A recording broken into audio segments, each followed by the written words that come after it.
আমি সেই কথাই বলছি যে আমি সত্যিই ভাগ্যবতী যে আমাকে প্রত্যেকটা নারীরা ইন্সপায়ার মনে করেন এবং আমাকে সেই লাকি পার্সন মনে চলচ্চিত্র নিয়ে সবসময় আমি আশাবাদী। বাংলা চলচ্চিত্র, আমি তো একটা কথা বারবার বলি যে বাংলা কৃষ্টি কালচারকে প্রেজেন্টই করবে বাংলা চলচ্চিত্র, সুতরাং আমি আশাবাদী।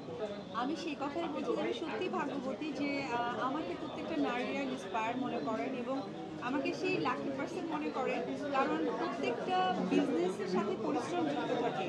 সেই পরিশ্রমের সফলতার ওপেনিংটাই হয় দোকান, বিজনেস এবং একজন ভালো ভালো লাগার মানুষকে দিয়ে, সেখানে আমাকে বিবেচনা করে।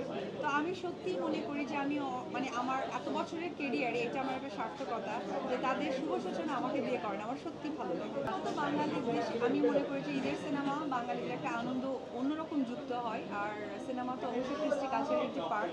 আর বাইরে যে বৃষ্টি বা ঝড় হচ্ছে, এটা আমাদের প্রাকৃতিক দুর্যোগ এবং এটাও আমাদের একটি পার্ট। সো খুবই ভালো লাগছে। ঈদ তো ঈদের মতোই হবে।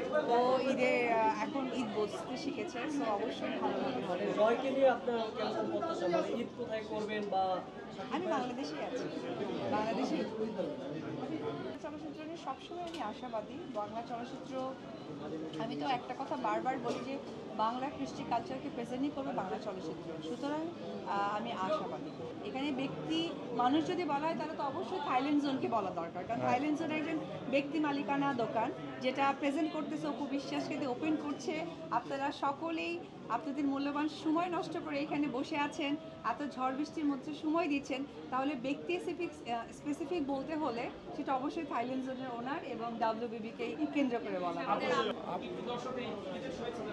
আচ্ছা আচ্ছা, সবাইকে ঈদের অনেক অনেক শুভেচ্ছা, শুভকামনা। ঈদের আগে আমার ভক্ত দর্শকদের সাথে কথা বলার সুযোগ হয়েছে, খুবই ভালো লাগছে।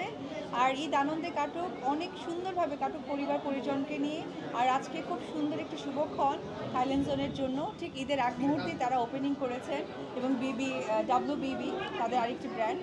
তো সব কিছু মিলে আমি বলবো যে যারা সীমান্ত সম্ভারে আশেপাশে আছেন বা যারা অনলাইনে এখনও আছেন, তাদের সাথে অবশ্যই তারা পারচেস করবেন, তার সাথে থাকবে।